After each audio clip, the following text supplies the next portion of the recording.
Bir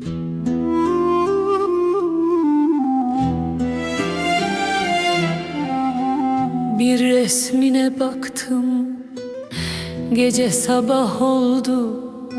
Sensiz geçen ömrüm koca bir dert oldu.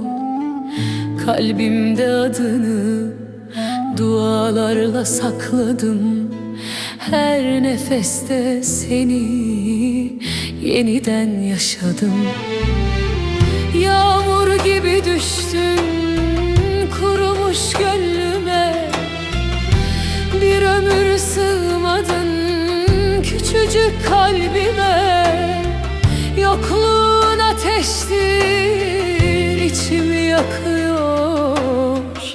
Gözlerim her gece seni arıyor. Sen gözümün nurusun, ömrümün baharısın. Kalbime yazılmış en güzel yarısın. Sensiz geçen günler ömürden sayılmaz. Sen yoksan bu dünya bana hiç darılmaz.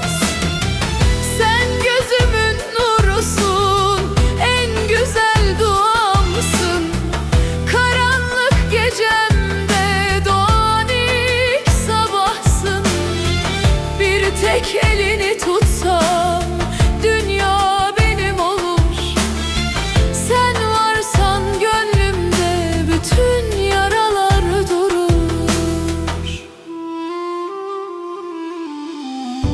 Adını söyledim, rüzgar duydu önce. Hasretim büyüdü sessizce, ince ince. Ne zaman gülüm sen gökyüzü açıyor.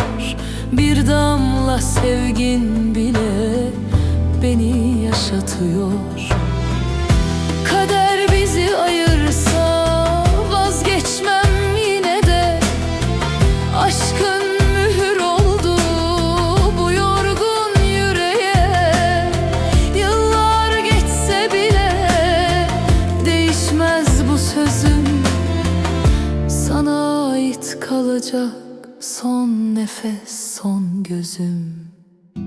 Bir gün ellerin ellerime değerse, bütün acılarım sessizce biterse, hayat bana yeniden umut olur inan. Çünkü sen sevgiden yazılmış bir destansın. Sen gözümün nurusun, kalbimin ilacısın. En zor zamanımda tek sığınağımsın.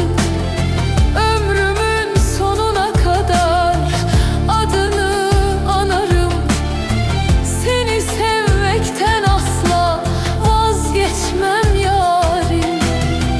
Sen gözümün nurusun, canımın canısın.